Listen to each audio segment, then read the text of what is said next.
Baik, Assalamualaikum warahmatullahi wabarakatuh. Untuk materi hari ini, mata kuliah elektrodiagnosis dan elektroterapi, kita akan melanjutkan materi tentang interferential current. Nah, materi ini biasanya saya sampaikan sebelum mahasiswa melakukan kuliah praktek aplikasi interferential current.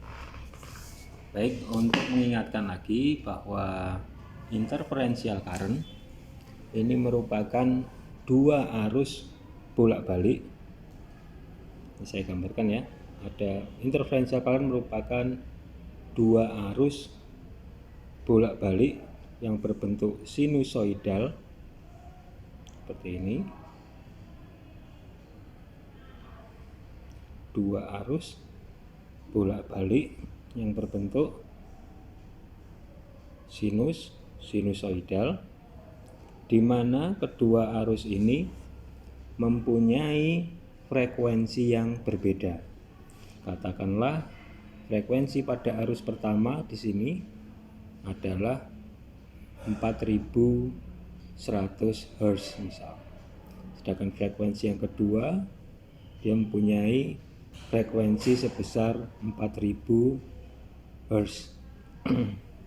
Nah, kedua arus bolak-balik berbentuk sinusoidal yang mempunyai frekuensi yang berbeda ini kemudian digabungkan menjadi satu. Nah, sehingga muncul arus baru yang sering disebut sebagai AMF atau amplitudo modulation frekuensi.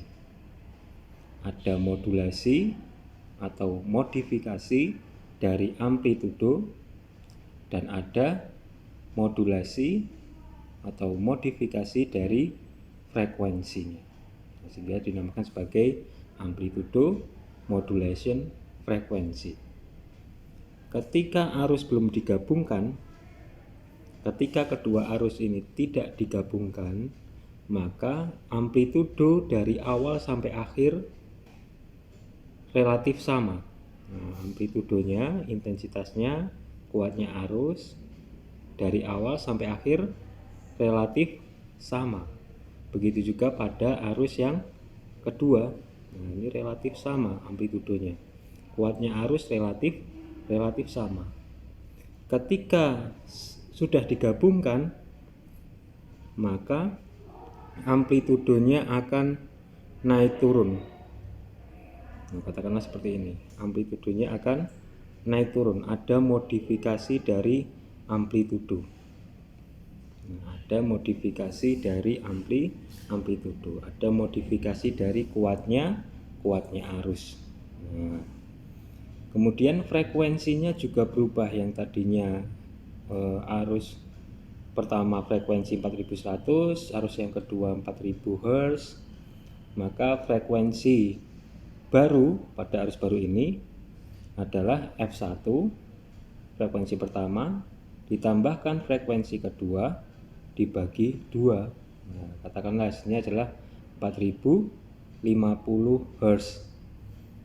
Nah, sehingga ada modifikasi dari amplitudo yang tadinya dari awal sampai akhir relatif sama, dan ada modifikasi dari frekuensinya. Nah, selain itu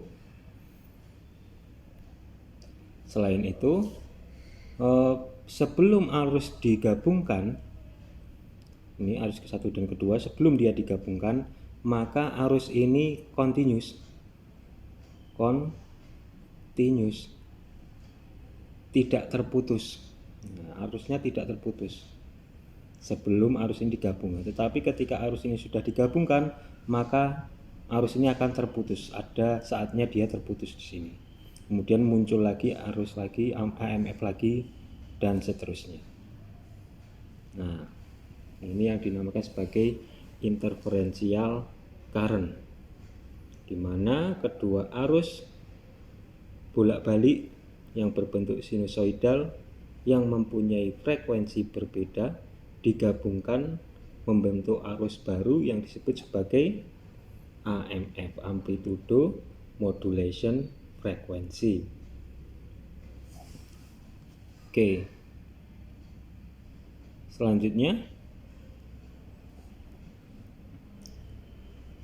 pada arus baru, ini saya gambarkan arus barunya, amplitudo modulation frekuensi.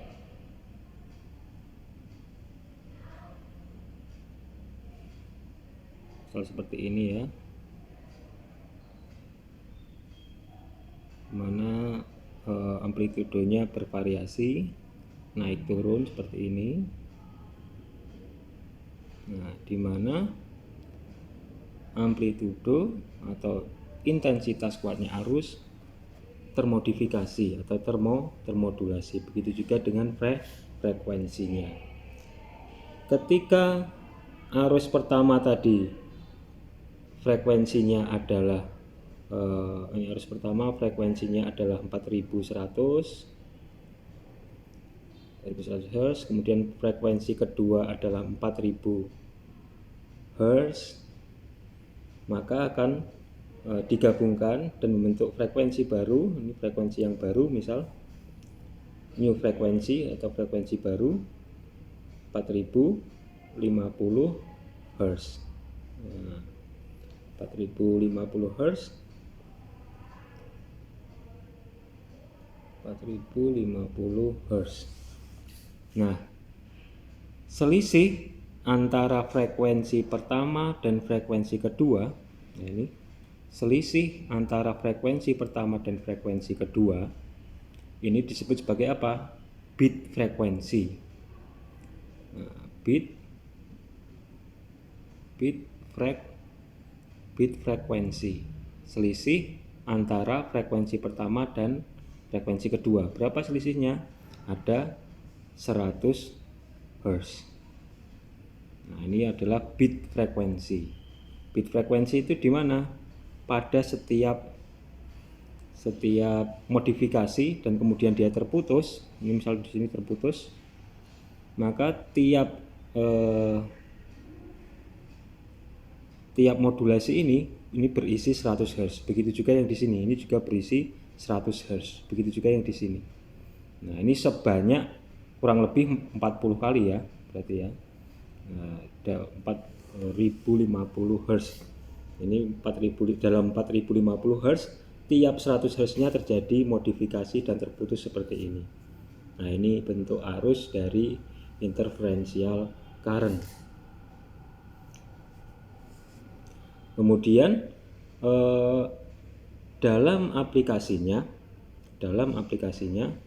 interferential current ini pada umumnya digunakan untuk menurunkan kualitas nyeri, untuk mengurangi nyeri. Nah, ada yang mengatakan, ada yang mengistilahkan sebagai blocking nyeri, lakukan blocking nyeri. Nah, bagaimana itu bisa terjadi? Nah, ini contohnya. Pada penggunaan elektroterapi seperti interferential current, modalitas ini dia mampu memanipulasi aktivitas elektris dari dalam tubuh manusia, di mana contohnya pada gangguan pada keluhan nyeri, apakah itu nyerinya berupa nyeri somatis ataukah dia neuropatik, nyeri-nyeri akibat kerusakan jaringan, baik itu jaringan otot, ligamen, bursa sendi, tulang, ataupun nyeri karena kerusakan saraf sekalipun, maka modalitas interferential current ini mampu untuk menurunkan keluhan nyeri akibat kerusakan jaringan. Nah, bagaimana mekanisme interferential current mampu menurunkan keluhan nyeri? Nah, ini contohnya. Misal, katakanlah kerusakan pada jaringan otot, misal ini otot. Nah, ini misal otot. Kerusakan atau cedera pada otot apakah itu karena trauma, benturan, ataukah itu karena robekan, ataukah itu karena ototnya menegang terus-menerus sehingga terasa pegal, sakit, maka cedera otot tadi, otot tersebut akan mengeluarkan zat kimia nyeri, di mana zat kimia nyeri tadi akan ditangkap oleh serabut saraf sensoris, akan ditangkap oleh serabut saraf sensoris. Oke, ini contoh ototnya, misal ini ada kerusakan, kerusakan pada ototnya, maka otot yang cedera, otot yang rusak tadi akan mengeluarkan zat kimia nyeri yang kemudian ditangkap oleh saraf sensoris. Nah, saraf sensoris itu apa saja? Saraf sensoris itu ada yang dinamakan sebagai tipe golongan 1. Ini saraf sensoris yang mempunyai mielin atau pembungkus saraf yang sangat tebal. Biasanya saraf sensoris tersebut mengirimkan informasi yang sangat penting. Contohnya pada golongan 1 atau tipe 1 ini, saraf sensorisnya adalah saraf sensoris 1A. Nah, saraf sensoris 1A ini dia mengirimkan informasi tentang panjang pendek otot. Kemudian ada 1B. 1B ini mengirimkan informasi sensoris tentang ketegangan tonus otot. Nah, ini tipe 1. Kemudian saraf sensoris tipe 2 ini adalah seperti saraf sensoris A beta. Saraf sensoris A beta ini dia mempunyai mielin atau pembungkus saraf yang cukup tebal, tetapi lebih tebal yang satu. Nah, golongan 1 ini lebih tebal. Nah, sedangkan golongan 2 ini relatif sedikit lebih tipis daripada golongan 1. Ini ada serabut saraf A beta. Serabut saraf sensoris A beta ini mengirimkan informasi tentang rasa nyaman, getaran nyaman, tekanan nyaman, sentuhan nyaman. Nah, ini dikirimkan oleh serabut saraf sensoris A beta. Kemudian yang ketiga, ini ada serabut saraf sensoris yang dinamakan sebagai A delta. Nah, serabut saraf A delta ini dia masih mempunyai mielin, masih mempunyai pembungkus saraf, tetapi tidak lebih tebal daripada A beta. Nah, alias dia cenderung semakin tipis mielinnya. Nah, semakin banyak tipe golongannya maka semakin tipis mielinnya, semakin tipis pembungkus sarafnya. Serabut saraf A delta ini dia mengirimkan informasi nyeri yang sifatnya nyerinya ini adalah nyeri mekanik. Nyeri mekanik. Nyeri mekanik seperti apa, Pak? Nyeri mekanik seperti terjepit. Nah, terjepit, kemudian cubitan, sayatan, tusukan, itu nyeri mekanik. Nah, serabut saraf A delta ini juga disebut sebagai fast pain. Serabut saraf fast cepat, pain, fast pain, nyeri cepat. Nah, mengapa kok dinamakan fast pain, Pak? Karena nanti ada yang dinamakan sebagai slow pain. Nah, mengapa kok ada yang fast pain dan slow pain, Pak? Karena pada A delta yang disebut sebagai fast pain ini, nyeri cepat ini, serabut ini masih mempunyai mielin walaupun tipis. Sedangkan yang slow pain nanti dia tidak mempunyai mielin. Sehingga informasi yang disampaikan dari ujung saraf sensoris menuju ke otak atau korteks sensoris ini lebih cepat daripada yang slow pain.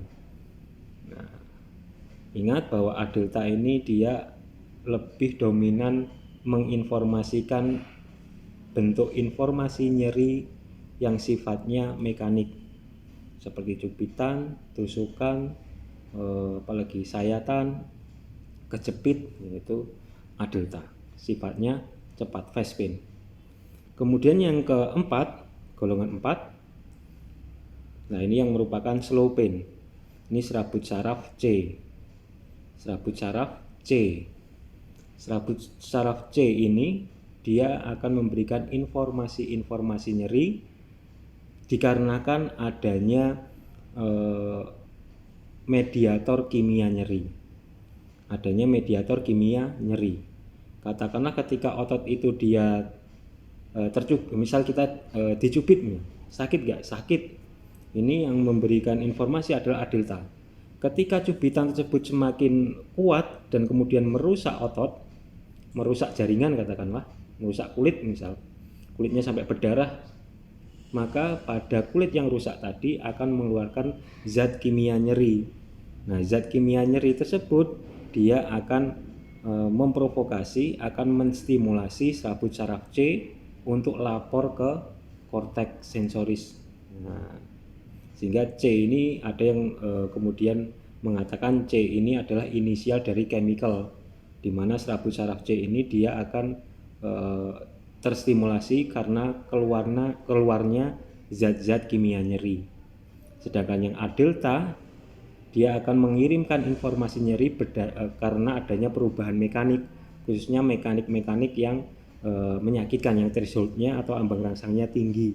Seperti apa? Seperti tusukan, cubitan, kejepit. Nah, itu A delta, perubahan mekanik yang thresholdnya tinggi atau ambang rangsangnya tinggi. Sedangkan serabut saraf C ini dia akan terstimulasi ketika ada jaringan yang rusak, apakah itu otot, apakah itu bursa sendi, ataukah itu tulang, ataukah itu ligamen. Ini ketika dia rusak, maka jaringan tersebut akan mengeluarkan mediator kimia nyeri. Mediator kimia nyeri akan merangsang serabut saraf C. Nah, serabut saraf C ini juga disebut sebagai slow pain. Slow pain, mengapa dia disebut sebagai slow pain? Karena hantaran informasi nyerinya lebih lambat daripada yang fast pain, daripada yang A delta. Mengapa demikian? Karena serabut saraf C atau golongan 4 ini dia tidak mempunyai mielin. Nah, tidak mempunyai mielin sehingga hantar rangsangnya lambat dibandingkan serabut saraf sensoris yang mempunyai mielin. Nah, oke, kita lanjutkan lagi. Sehingga ketika ada jaringan yang rusak, katakanlah ini tadi otot ya, ketika ada jaringan yang rusak, maka jaringan yang rusak tersebut akan merangsang saraf sensoris nyeri, apakah itu A delta, ataukah itu serabut saraf C. Nah, ini saya gambarkan, misal ini adalah medula spinalis. Nah, medula spinalis di mana di tengahnya ini nanti ada, di tengahnya nanti di sini dia ada gray matter yang berbentuk seperti H itu ya, seperti huruf H atau seperti kupu-kupu. Nah, di sini ada PHC posterior horn cell, di depannya ada AHC anterior horn cell. Nah, ini nanti akan dipelajari pada mata kuliah sistem saraf pusat ini ya, neuromuskuler. Nah, serabut saraf sensoris, katakanlah serabut saraf sensoris nyeri, dia akan menuju dari perifer, dia akan menuju ke posterior horn cell. Semua serabut saraf sensoris dia akan menuju ke posterior horn cell. Nah, ini contohnya serabut saraf A delta misalnya, atau serabut saraf C, dia akan menuju ke posterior horn cell. Katakanlah ini dari ekstremitas, katakanlah otot pada bagian kanan menuju ke posterior horn cell bagian kanan pula. Nah, serabut sarafnya. Kemudian dari sini, kemudian dia akan bercabang, kemudian menuju ke lateral sini. Nah, ini disebut sebagai lateral column. Dari lateral column, dari spinal cord, ini dia akan naik ke atas menuju ke korteks nantinya. Pada akhirnya dia akan menuju ke korteks sensoris di otak besar untuk dipersepsikan sebagai nyeri. Nah, Kalau dilihat dari perjalanannya dari sisi kanan, katakanlah dari otot yang cedera pada sisi kanan, kemudian serabut saraf ini A delta dan C ini akan menuju ke PHC sebelah kanan pula. Dalam perjalanannya maka serabut saraf ini dia akan menyilang ke kontralateral, ke sisi yang berlawanan. Dari kanan dia akan menyilang ke kiri pada kolom apa tadi disebut kolom spinal, kolom lateral dari spinal. Nah, ini kolom lateral. Spinal cord ini nanti akan dibagi menjadi 3 kolom. Ada kolom lateral di sini, kemudian ada kolom anterior, ini 2 ini kolom anterior, kemudian ada kolom dorsal 2. Kolom lateralnya juga 2. Nah, ada kolom seperti ini. Nah, sehingga serabut saraf nyeri A delta atau C ini katakanlah dia dari segmen tubuh bagian kanan, katakanlah otot bagian kanan cedera, maka serabut saraf A delta dan C dari sebelah kanan ini dia akan masuk ke PHC sebelah kanan, kemudian menyilang kontralateral menuju ke bagian kiri, yakni pada kolom lateral bagian kiri dari spinal cord. Selanjutnya dia akan naik ke atas menuju kemana? Akhirnya menuju ke korteks cerebri, ke korteks sensoris dari cerebri, dari otak besar, untuk dipersepsikan sebagai nyeri. Nah, selanjutnya sedangkan A beta, nah kalau kita masih ingat tadi ada serabut saraf A beta ya, A beta ini juga sensoris. Sedangkan serabut saraf A beta, kemudian ada serabut saraf apa lagi tadi? 1A, 1B yang bermielin tebal. Ini dia masuk juga menuju ke PHC sama. Tetapi serabut saraf A beta yang menginformasikan rasa nyaman ini tidak menyilang ke sebelah kiri, tapi dia akan langsung menuju ke dorsal kolom bagian belakang ini, yang kemudian dia naik ke atas, yang kemudian pada akhirnya dia juga menuju ke korteks sensoris dari otak besar untuk dipersepsikan sebagai rasa nyaman. Nah, jadi di tingkat spinal ini kita bisa lihat bagaimana perjalanan serabut saraf nyeri dan serabut saraf sensoris nyaman pada tingkat spinal cord. Nah, seperti ini. Sehingga ketika ada nyeri, maka katakanlah kerusakan pada ototnya, apakah itu dalam bentuk mekanik ataukah kimia, maka dia akan menstimulasi serabut saraf menstimulasi serabut saraf nyeri ini. Nah, ini akan jadi aksi potensial. Saya gambarkan dengan tanda plus ini. Berarti kalau tanda plus ini berarti terjadi aksi potensial, terjadi depolarisasi. Nah, terjadi depolarisasi terus menerus sampai korteks cerebral, korteks sensoris di otak besar dipersepsikan sebagai nyeri. Nah, ini bentuk aktivitasnya seperti ini, aktivitas dari aksi potensial dari serabut saraf nyeri. Nah, jika otot tidak cedera, maka tidak ada aktivitas seperti ini. Nah, sehingga pada cedera otot, katakanlah kerusakan jaringan di otot, maka ada gangguan elektris dari dalam tubuh pasien sehingga dirasakan sebagai nyeri. Nah, modalitas elektroterapi ini digunakan untuk melakukan blocking nyeri. Informasi nyeri yang didapat di otot yang kemudian dia menuju ke spinal cord, yang kemudian dari spinal cord menuju ke korteks sensoris cerebral untuk dipersepsikan sebagai nyeri. Modalitas interferential current ini dia mampu memblocking nyeri agar informasi nyeri dari ujung dari otot ini menuju ke spinal cord ini bisa dihambat, bisa diinhibisi, sehingga nanti akan diinhibisi pada tingkat spinal ini, sehingga informasi nyerinya tidak lagi disampaikan ke korteks otak besar, ke korteks sensoris otak besar. Nah, sehingga informasi nyerinya hanya berakhir di posterior horn cell sini saja, karena dihambat, diinhibisi dengan apa? Dengan modalitas interferential current. Nah, saya gambarkan lagi. Ini medula spinalis tadi,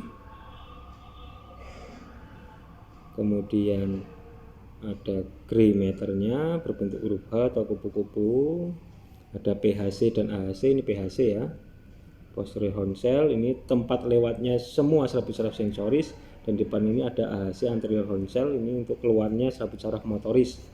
Nah, informasi nyeri tadi dibawa oleh saraf sensoris apa? A delta dan C. Nah, dia menuju ke posterior horn cell, kemudian dia bercabang, bersinap, kemudian menuju ke kontralateral pada lateral kolum, pada spinal cord. Kalau dia masuknya pada PHC sebelah kanan, maka dia akan kontralateral ke sebelah kiri, lateral kolum spinal cord sebelah kiri. Selanjutnya dia akan menuju ke korteks cerebral, korteks sensoris di otak besar. Nah, ini perjalanan saraf nyeri pada tingkat spinal. Nah, ketika dia ada kerusakan jaringan otot atau kerusakan jaringan-jaringan yang lain yang kemudian menstimulasi saraf sensoris nyeri A delta dan C ini, maka saraf A delta dan C ini akan mengirimkan informasi. Nah, terjadi aksi potensial. Nah, mengirimkan informasi, terjadi aksi potensial atau depolarisasi, yang kemudian informasi ini diteruskan menuju kemana? Ke korteks cerebral otak besar. Ini perjalanan nyeri yang disampaikan oleh saraf nyeri pada tingkat spinal. Nah, dengan menggunakan interferential current, maka kita bisa melakukan blocking nyeri pada tingkat spinal. Nah, ini salah satu contohnya. Dengan interferential current kita bisa menstimulasi saraf A beta. A beta tadi apa? Saraf sensoris yang menginformasikan rasa nyaman, getaran, sentuhan, tekanan nyaman. Ini diinformasikan oleh saraf sensoris A beta. A beta juga menuju ke PHC. Nah, dari PHC dia menuju ke dorsal kolum, sesisi, tidak menyilang. Nah, ternyata ketika A beta ini distimulasi, terjadi aksi potensial, terjadi depolarisasi, katakanlah, maka A beta ini ternyata mengaktifkan inhibitory interneuron. Ada saraf yang menghubungkan A beta dengan C ini. Ada saraf A beta yang dihubungkan dengan saraf nyeri A delta dan C ini. Nah, ini inhibitory interneuron, di mana ketika A beta terstimulasi, maka A beta tidak hanya terstimulasi kemudian membawa informasi menuju ke otak besar, menuju ke korteks sensoris cerebral, tetapi dia juga mengaktifkan inhibitory interneuron ini. Ketika inhibitory interneuron ini aktif, maka dia bisa menghambat. Nah, ini saya gambarkan minus. Nah, artinya dia menghambat. Dia bisa melakukan inhibisi. Namanya juga inhibitory interneuron. Nah, ketika saraf A beta ini terstimulasi, ketika saraf A beta ini dia terangsang, maka tidak hanya A beta ini memberikan informasi rasa nyaman menuju ke korteks sensoris cerebral, tapi juga mengaktifkan inhibitory interneuron. Nah, mengaktifkan inhibitory interneuron. Ketika inhibitory interneuron ini aktif, maka dia akan menginhibisi informasi yang disampaikan, yang dibawa oleh A delta dan C, sehingga informasinya aksi potensialnya akan berhenti pada inhibitory interneuron ini, sehingga informasi nyeri pada tingkat spinal ini tidak dilanjutkan. Ini saya gambarkan minus ya. Ini artinya informasinya tidak ada informasi nyeri yang dilaporkan ke korteks sensori cerebral, sehingga nyeri terhenti, nyeri terblocking pada tingkat spinal. Nah, pada keadaan pada umumnya katakanlah ketika kita terantuk, katakanlah kepala kita terantuk, sakit, maka ketika kita merasakan sakit, ini ada informasi yang dibawa oleh saraf nyeri A delta dan C, sehingga kita bisa merasakan atau mempersepsikan sakit di kepala kita ketika terantuk, terbentur. Nah, apa yang kita lakukan ketika kepala kita terbentur, ketika sakit? Yang kita lakukan secara otomatis adalah mengusap daerah yang nyeri tadi dengan usapan yang cepat dan tekanan yang nyaman. Nah, itu yang kita lakukan.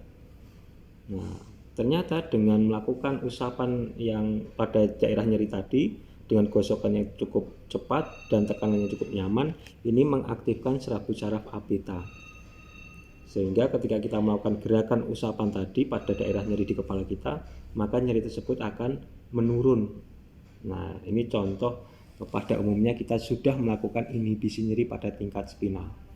Nah, inhibisi ini akan menjadi lebih spesifik, menjadi lebih intens ketika digunakan elektroterapi, atau dalam konteks ini digunakan interferential current, karena interferential current mampu langsung menstimulasi pada serabut sarafnya.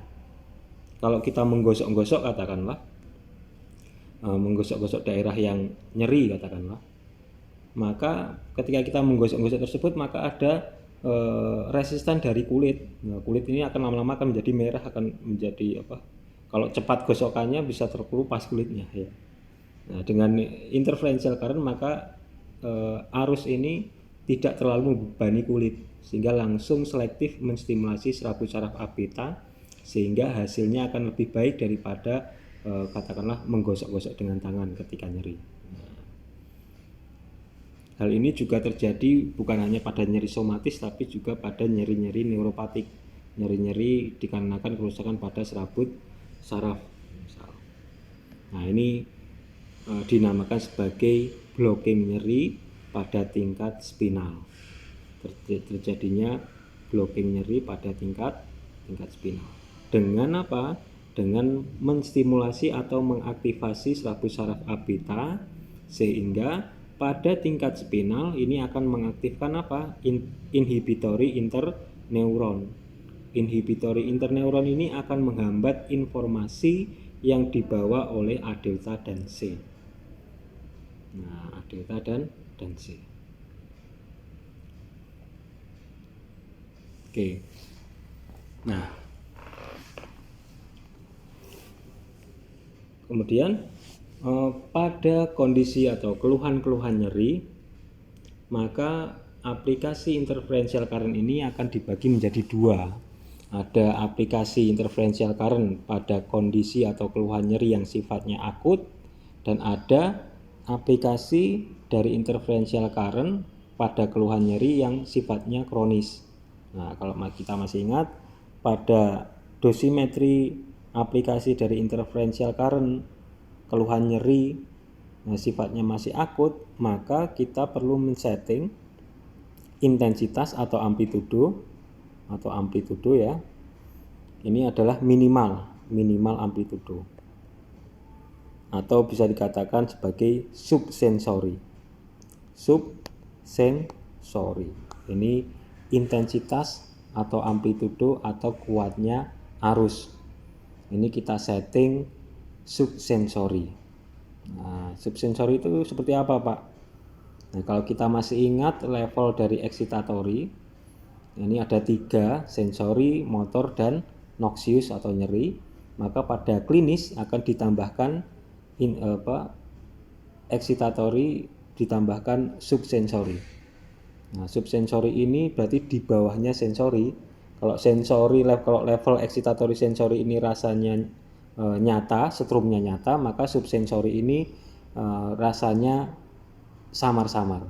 Setrumnya rasanya samar-samar. Ini pada kondisi akut. Mengapa demikian? Karena pada kondisi akut jangankan ditekan sedikit, disentuh saja sudah nyeri. Sehingga intensitas yang diberikan ini samar-samar. Intensitas listrik atau strum yang diberikan pada jaringan ini samar-samar atau subsensori. Nah, kemudian bit frekuensi. Nah, bit frekuensinya berapa? Pada kondisi akut, bit frekuensi yang disarankan adalah kurang dari 80 Hz. Nah, ini ada di buku Physical Agent. Patokan pemberian bit frekuensi ini kurang dari lebih dari 80 Hz. Nah, pada kondisi akut ini lebih dari 80 Hz. Nah, karena ketika bit frekuensi tinggi, maka akan dirasakan nyaman oleh pasien. Karena pada kondisi akut tadi apa? Disentuh saja sudah nyeri, sehingga perlu electrical stimulasi yang nyaman, yang sangat nyaman. Sehingga pada kondisi akut diberikan bit frekuensi lebih dari 80 Hz. Karena semakin tinggi bit frekuensi akan dirasakan semakin nyaman. Nah, kemudian frekuensi modulasinya berapa? Yang disarankan adalah lebih dari 50 Hz. Nah, lebih dari 50 Hz. Katakanlah kalau saya setting bit frekuensinya menjadi 100 Hz pada kondisi akut ini ya. 100 Hz lebih dari 80 Hz ya tadi ya, lebih dari 80 Hz. Saya setting 100 Hz. Kemudian frekuensi modulasinya juga saya setting 100 Hz, lebih dari 50 Hz ya. Maka dari bit frekuensi 100 Hz dia akan naik menjadi 200 Hz. Nah, semakin tinggi frekuensinya maka semakin nyaman. Nah, karena saya setting frekuensi modulasinya adalah 100 Hz, sehingga bit frekuensi dasar 100 Hz akan naik menjadi tambahan 100 menjadi 200 Hz. Ini akan terasa sangat nyaman sekali. Nah, frekuensi modulasinya. Kemudian frekuensi modulasi programnya atau modulasi programnya ini disetting 6/6 atau 12/12. Nah, 6/6 ini artinya dari 100 Hz bit frekuensi dasar menuju ke 200 Hz. Kalau 6/6 maka dibutuhkan waktu 6 detik. Dari 200 Hz menuju ke 100 Hz, kembali lagi ke 100 Hz, dibutuhkan juga waktu 6 detik. Ini sangat smooth, sangat halus sekali perpindahan frekuensinya. Ini akan dirasakan sangat nyaman sekali. Nah, kemudian pada kondisi kronis, maka intensitas atau amplitudo yang disetting ini adalah pada tingkat sensori. Pada kondisi kronis, keluhan-keluhan nyeri yang sifatnya sudah kronis, dipegang sudah tidak nyeri lagi, tapi masih dirasakan nyeri pada saat-saat tertentu, misal gerakan-gerakan tertentu misal. Nah, ini pada tingkat sensori, intensitas atau amplitudonya ini akan dirasakan nyata oleh pasien, sehingga ketika kita aplikasikan elektroterapi kemudian kita tingkatkan intensitas, kita tanyakan ke pasien, Bu, strumnya sudah terasa apa belum? Oh, masih samar-samar Pak. Kalau masih samar-samar berarti dia masih subsensori, maka perlu kita tingkatkan lagi sampai rasa strumnya ini dirasakan nyata oleh pasien. Sudah terasa nyata Bu, ini sudah benar-benar terasa. Sakit enggak? Tidak sakit. Nah, itu sudah pada level sensori. Ini pada aplikasi interferential current pada kondisi kronis, nyeri yang sifatnya sudah kronis. Kemudian bit frekuensinya kurang dari 80 Hz. Nah, ini pada kondisi kronis. Ini nanti bisa dilihat patokan ini pada buku-buku physical agent. Kemudian frekuensi modulasinya kurang dari 50 Hz. Nah, sehingga dengan bit frekuensi yang rendah tidak nyaman, maka dia sangat gampang untuk mendepolarisasi selaput saraf sensoris nyeri pada fase akut, sehingga dibutuhkan bit frekuensi yang rendah, frekuensi modulasi yang rendah pula. Nah, kemudian modulasi programnya atau frekuensi modulasi programnya adalah 1/1. Nah, ini aplikasi dosimetri dari interferential current pada keluhan nyeri yang sifatnya sudah kronis. Nah, kemudian ada satu program lagi yang perlu disetting, yaitu output mode. Output mode pada elektroterapi, nanti ada modalitas elektroterapi yang output mode-nya nggak bisa diganti, ada elektroterapi yang output mode-nya bisa diganti-ganti. Apa saja? Ada constant current atau disingkat sebagai CC, dan ada constant voltage atau disingkat sebagai CV. Sehingga ada CC constant current, ada CV constant voltage.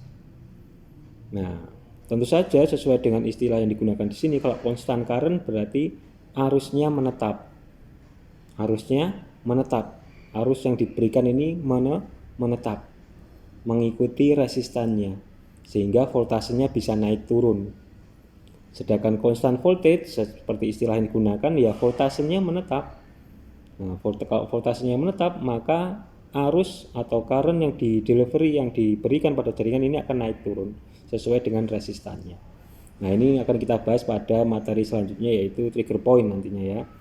Nah, untuk materi kali ini, bahwa output mode ini ada dua, ada constant current dan constant voltage. Ketika aplikasi dari elektroterapi ini menetap, pemasangan elektrodenya menetap, tidak digerak-gerakkan, maka dipilih constant current. Output mode-nya dipilih constant current. Ketika apa? Ketika elektrode yang digunakan ini tidak digerak-gerakkan, alias dia menetap ditempatkan pada suatu tempat tertentu dalam waktu yang lama.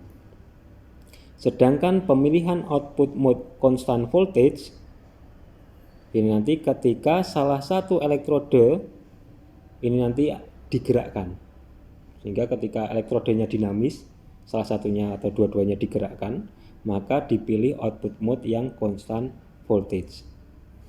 Nah, untuk materi hari ini, untuk output mode perlu dipahami sampai di sini dulu, bahwa pemilihan constant current ini digunakan pada aplikasi elektroterapi di mana elektrode yang digunakan tidak digerakkan, alias elektrodenya statis. Ini dipilih output mode CC atau constant current. Tetapi ketika elektrodenya dinamis, salah satu atau dua-dua elektrodenya ini digerak-gerakkan, maka dipilih constant voltage atau CV. Nah, oke. Sehingga pada aplikasi interferential current ini, pada materi hari ini, kita akan memilih output mode-nya apa, CC apa CV. Dipilih CC, constant current, karena elektrodenya tidak digerak-gerakkan, alias elektrodenya statis. Nah, karena pada pemasangannya, misal pada elektroterapi interferential current dengan menggunakan dua channel untuk menggabungkan dua arus menjadi satu, membentuk arus baru yaitu AMF, amplitude modulation frekuensi. Misal pada nyeri punggung, misal ini punggung pasien, misal pada nyeri punggung, penempatan 4 elektrode, karena dia menggunakan 4 elektrode ya, 2 channel 4 elektrode, maka penggunaan 4 elektrode ini membutuhkan area yang luas. Maka pada umumnya penggunaan 4 elektrode ini digunakan pada area yang luas, yaitu di punggung, pada kondisi-kondisi pasien-pasien nyeri nyeri punggung.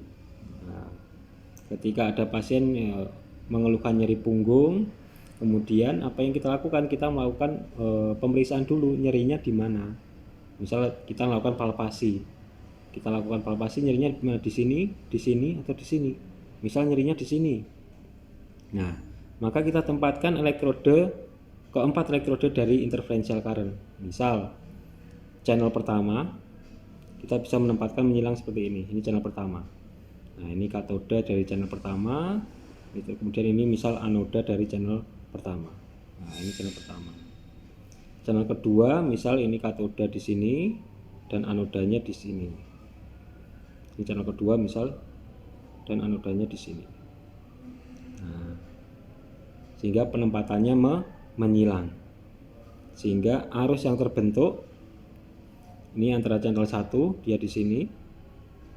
Sinusoidal yang belum digabungkan, kemudian channel 2 di sini. Arus sinusoidalnya kemudian akan muncul bentuk dari arus baru di sini. Nah, tepat pada daerah nyerinya. Nah, ini penempatan dari keempat elektrode untuk menggabungkan kedua arus sinusoidal, arus bolak-balik yang mempunyai frekuensi berbeda, membentuk amplitudo modulation frekuensi baru. Nah, ini contoh penempatannya menggunakan interferential current 4 elektrode atau 2 channel. Nah, dalam perkembangannya maka untuk mengaplikasikan nyeri pada katakanlah pada bahu misal, seperti apa?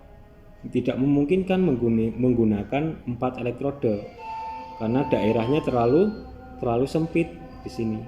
Nah, sehingga muncullah bentuk arus interferential current dengan mode premodulat.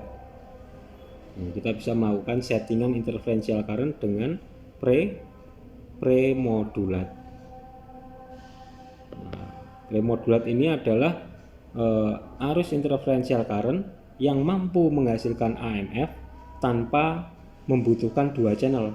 1 channel saja sudah menghasilkan AMF. Karena penggabungan arusnya tidak di jaringan seperti ini, tetapi di dalam alat, sehingga disebut sebagai premodulat. Sebelumnya prasejarah pre berarti kan sebelumnya sudah dimodulasi, sudah dimodifikasi. Di mana dimodifikasi? Di dalam alat, sehingga di dalam alat sudah digabungkan arusnya sehingga satu channel saja, misalnya ini katoda dan anoda, satu channel saja, maka dia sudah menghasilkan AMF.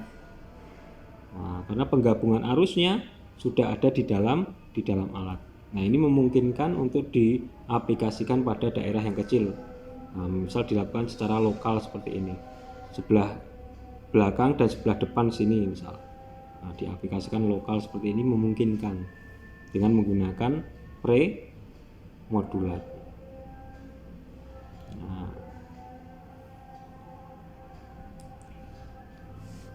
contohnya lagi, misal pada katakanlah ini kaki, nah nyeri pada daerah quadricepsnya misal, quadricepsnya nyeri, dengan menggunakan 4 elektrode tidak memungkinkan karena daerahnya sangat kecil. Nah, maka diperlukan interferential current premodulat dengan dua elektrode atau 1 channel. Kita bisa menempatkan 1 channel secara lokal, ini anoda dan katodanya misal seperti ini, lokal, pemasangan lokal, atau kita bisa memasang secara segmental somatis. Kalau ini lokal seperti ini pada daerah nyerinya, kemudian kita bisa menempelkan pada segmental somatis. Misal ini adalah kakinya, pahanya, kemudian ini tungkai bawahnya, nyerinya di quadriceps tadi misal, maka kita bisa melakukan menempatkan secara lokal seperti tadi, ataukah segmental simpatis. Segmental simpatis berarti dermatomnya dari mana ini? Dari segmen berapa? Katakanlah pada segmen lumbal 4. Maka salah satu elektroda pada lumbal 4 dan segmen satunya dan elektroda satunya pada somatisnya yang terasa nyeri, otot yang terasa nyeri. Nah, ini disebut sebagai segmental somatis. Segmental somatis. Ada pemasangan lokal, ada pemasangan segmental somatis. Nah, kemudian yang ketiga ada pemasangan segmental simpatis. Nah, ini misal pahanya, kemudian tungkai bawahnya, yang nyeri adalah quadricepsnya. Bisa dilakukan segmental simpatis. Kalau tadi pada segmen lumbal 4 katakanlah, maka kita pasangkan kedua-duanya pada lumbal 4-nya. Nah, ini pemasangan segmental simpatis.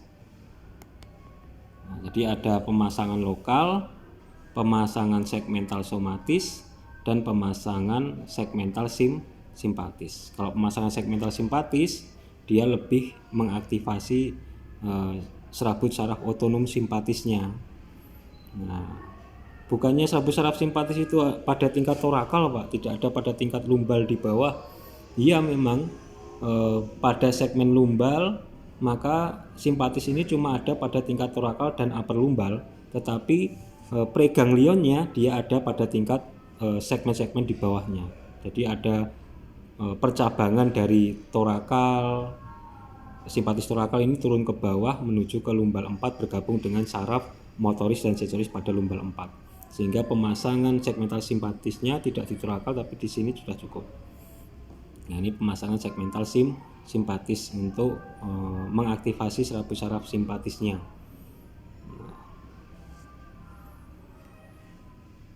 Oke, jadi pemasangan ada pemasangan lokal. Kalau lokal berarti dia ada di sini ya tadi. Ntar saya gambarkan lagi untuk mengingat. Kalau pemasangan lokal ini dengan interferensial current dengan premodulat. Nah, misal pahanya, quadricepsnya nyeri, maka kita bisa melakukan pemasangan lokal di sini, lokal pada nyerinya, pemasangan lokal. Kemudian bisa pemasangan segmental somatis, ya ini pada dimana akar sarafnya keluar, misal pada L4. Kemudian satunya pada ototnya, ini segmental somatis, ataukah segmental simpatis. Kalau segmental simpatis berarti pada L4 kedua-duanya, kedua elektroda pada L4. Nah, ini untuk pemasangan elektrodanya. Kemudian untuk pemasangan elektroda ini anoda dan katoda seperti apa, Pak? Anoda di atas sini ataukah di bawah sini? Ataukah di atas sini ataukah di bawah sini? Kalau simpatis di mana, di sini atau di sini? Nah, karena arus ini adalah arus bolak-balik seimbang, maka anoda dan katoda mempunyai sama-sama aktif. Anoda dan katoda sama-sama aktif. Mau ditaruh anodanya di atas atau di bawah sama saja, karena bentuk arusnya adalah bolak-balik. Berbeda dengan bentuk arus yang nantinya katakanlah arusnya tidak seimbang searah, misal searah seperti ini, atau bolak-balik tapi tidak seimbang seperti ini. Maka ini akan mempengaruhi penempatan anoda dan katoda. Tapi karena bentuk arusnya dia bolak-balik seimbang seperti ini, ada interferential current, maka antara anoda dan katoda dia mempunyai kesempatan yang sama untuk sebagai elektroda aktif, sehingga tidak menjadi perhatian atau tidak menjadi tidak perlu dirisaukan apakah anoda yang ada di atas ataukah anoda di bawah, sama saja karena arusnya bolak-balik, sama-sama mempunyai potensi sebagai elektroda aktif. Nah,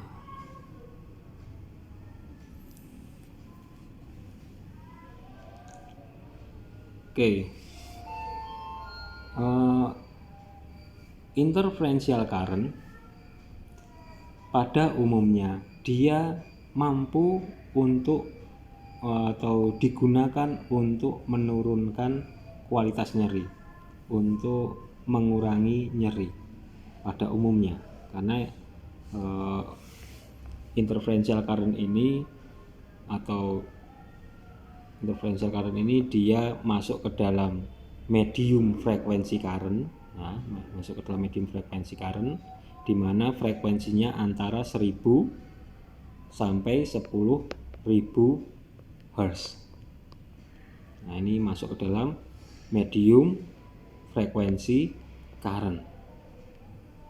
Nah, untuk menurunkan nyeri, untuk melakukan manipulasi elektrisitas di dalam tubuh, gunanya untuk menurunkan nyeri, maka setting frekuensi, karir frekuensi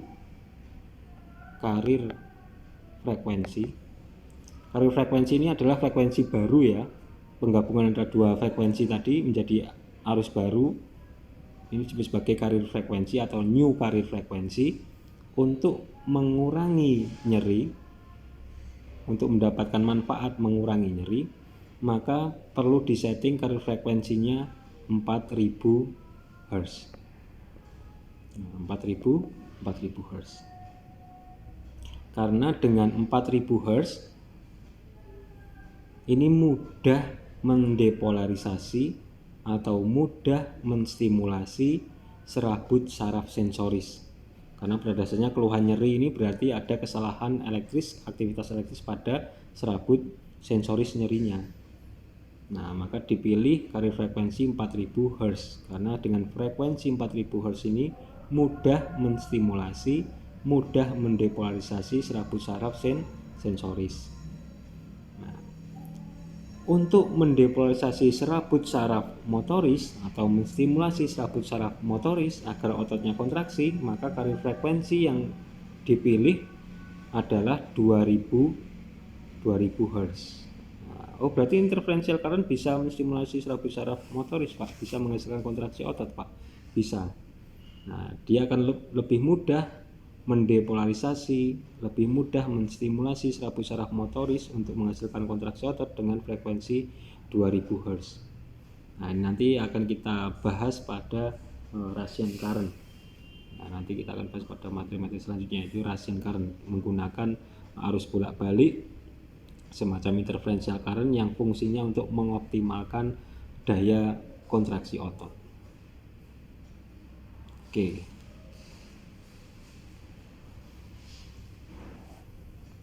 Baik, untuk materi hari ini mungkin sampai di sini. Kita akan lanjutkan ke materi berikutnya, yaitu trigger point nantinya ya. Nah, perlu diingat bahwa pada materi hari ini tadi sudah dijelaskan tentang bagaimanakah nyeri bisa dipersepsikan oleh otak besar kita atau korteks sensoris kita melewati serabut saraf sensoris apa saja tadi ada serabut saraf sensoris golongan 1, 2, 3, dan 4. Nah, ada bentuk cedera jaringan yang kemudian cederanya mekanik, ada perubahan mekanik, nyerinya bersifat mekanik. Ini nanti akan diinformasikan oleh serabut saraf apa tadi, A delta golongan 3. Kemudian ada bentuk-bentuk nyeri yang sifatnya terjadi cedera jaringan dan jaringannya mengeluarkan zat kimia nyeri atau mediator nyeri sehingga diinformasikan atau merangsang serabut saraf sensoris C. Nah, ada A delta dan serabut saraf C. Ini merupakan serabut saraf nyeri. A delta tadi disebut sebagai serabut saraf nyeri cepat, sedangkan serabut saraf C ini nyeri lambat. Karena memang serabut saraf A delta ini dia mempunyai mielin walaupun tipis, sedangkan serabut saraf C ini tidak mempunyai mielin. Kemudian serabut saraf A delta dia menginformasikan bentuk-bentuk nyeri akibat rangsangan, akibat stimulasi dari perubahan mekanik seperti cubitan, tekanan yang sakit, jepitan, tusukan, sayatan. Nah, sedangkan serabut saraf C ini lebih terstimulasi karena adanya keluarnya zat-zat kimia nyeri. Bagaimana zat kimia nyeri ini bisa keluar? Karena adanya jaringan yang cedera.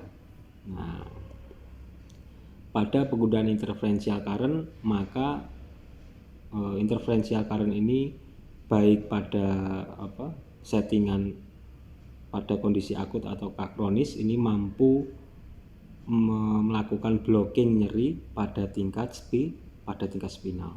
Nah, pada tingkat spinal alat ini, interferential current ini, baik pada settingan kronis ataupun akut, alat ini mampu memblocking nyeri pada tingkat spinal. Nah, tadi digambarkan, misal ini A delta dan C, saraf nyerinya menuju ke korteks cerebral. Maka ketika kita mengaktifasi saraf A beta, maka bukan hanya informasi A beta ini, bukan hanya informasi nyaman saja yang menuju ke korteks cerebral kita, tetapi ternyata ketika kita menstimulasi A beta, maka A beta ini tidak hanya menuju ke korteks cerebral untuk dirasakan nyaman, tetapi juga mengaktifkan inhibitory interneuron. Ini saya gambarkan dengan warna hitam. Dia akan menginhibisi. Nah, ketika kita mengaktifasi saraf A beta, maka ini juga akan mengaktifkan inhibitory interneuron. Nah, ketika inhibitory interneuron ini aktif, maka informasi yang dibawa oleh A delta dan C, yakni rasa nyeri, ini hanya berhenti, kemudian dia akan berhenti di sini. Nah, ini akan berhenti di sini. Selanjutnya, sehingga informasi nyeri yang dibawa oleh A delta dan C ini tidak sampai ke korteks cerebral. Nah, sehingga tidak dirasakan lagi nyeri. Informasi nyeri yang dibawa oleh A delta dan C ini tidak sampai pada korteks cerebral, sehingga tidak dirasakan nyeri. Mengapa demikian? Karena adanya blocking nyeri pada tingkat spinal ini. Nah, oke, inilah mekanisme elektroterapi, yakni interferential current dalam aplikasinya menurunkan nyeri. Dilakukan blocking nyeri pada tingkat spinal. Nanti ada juga blocking nyeri pada tingkat supraspinal. Nanti dilakukan dengan menggunakan interferential current bisa, tapi menggunakan metode trigger point. Oke, saya kira materi kita sampai di sini dulu. Saya akhiri. Wassalamualaikum warahmatullahi wabarakatuh. Sampai jumpa.